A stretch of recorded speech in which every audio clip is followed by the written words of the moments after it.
Hello, I'm John Shepherd, and in this video I'm going to take you through an actual workout that you can do at home. It's going to be great for athletes in that you'll develop base condition and some elements of specific fitness. I'll demonstrate the exercises, and on the screen can be some suggested repetitions and sets for you to do as well. And the great thing is you don't need any particular equipment.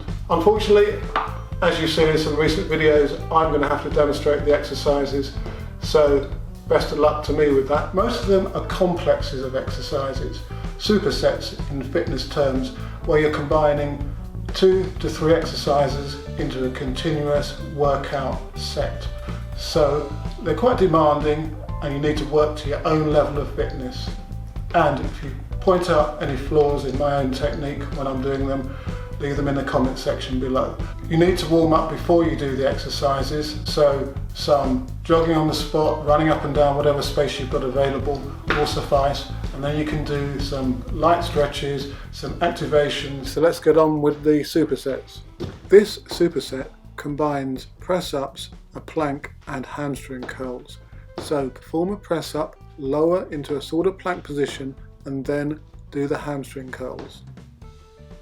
The more curls you do, the longer you will have to hold the plank position, and this is going to make the exercise a lot tougher. Try to remain flat throughout the exercise when doing the curls. You can of course just exercise one side at a time, or you can do alternate curls on each leg as I'm doing here. Okay, superset 2 is a combination of jump lunges and the sprint arm action. So complete a number of arm actions, then jump from one leg to the other and perform another set and continue. I always count 2, 4, 6, 8 to one arm to determine the number of reps I'm doing with the arm sprints. You can of course also vary the number of jumps that you do in between, trying to make sure you alternate onto the other leg between arm sprints. Okay, superset 3 is a combination of standing sprint drills, and regular channel viewers will know that I did a full video on these exercises a couple of weeks back.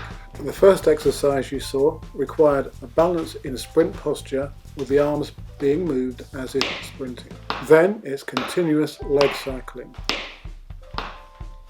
The next exercise requires you to draw the foot back and pull it to the front. Pulls, draw the foot back, rotate it to the front, pulls. Determine the number of reps you're going to do of each of the 3 drills before you start. Complete them all consecutively and then swap over onto the other leg. Trying to maintain balance is of course going to be difficult when you're fatigued. Okay, I wanted to come up with some more specific exercises for jumping and sprinting, so I developed this one, which is a leg cycle, sort of lunge into a takeoff position. So spin the heel up behind you and whip it through to the front as you move the free leg into a takeoff position. If you had more space and a strong enough floor, you could actually leave the ground on the takeoff. So the key there would be to swing the hip away from you to move yourself forwards and not just move the hip upwards.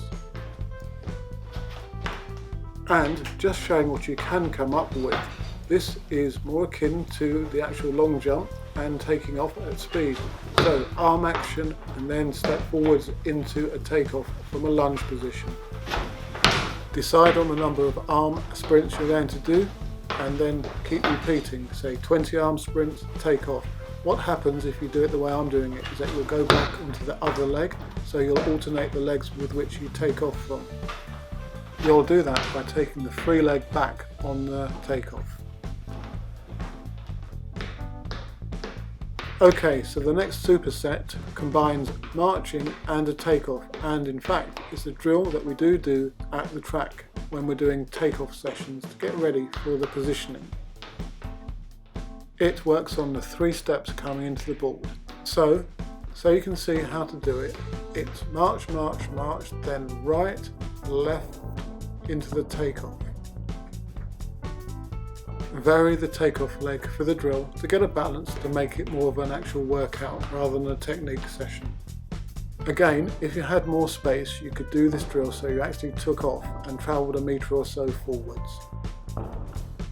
I've just added in this step back lunge to show you another exercise that you can do at home. This one works on the braking effect required when you're taking off and sprinting. So you're getting an eccentric isometric action on that braking movement when I'm pushing back from where I came from. So move the foot quickly forward, cycling the heel up behind you, and then push back hard. Then, as you can see here, I've combined it with arm actions and lunge jumps. So again, we've got a number of options that you can do.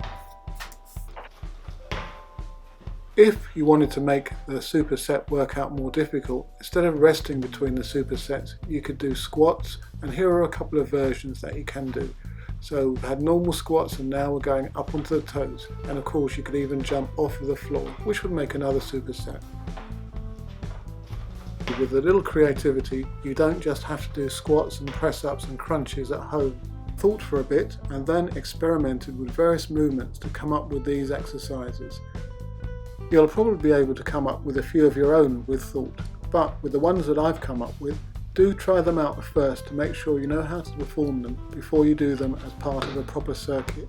You could just do them as drills, more quality orientated, if you wish.